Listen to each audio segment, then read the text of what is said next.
अच्छा अनु कोमर हिलावत हनी गोले गोले के कोई मजाल भजे बोले बोले मारे लुका जरा लगावे लु झगड़ा मारे लु दूध के दूला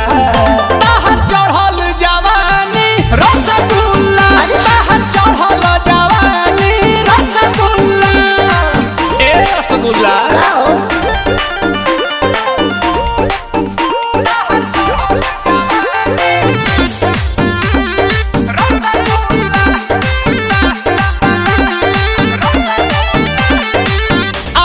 के सामने तोहर हिना में कई के आइलो हम बानी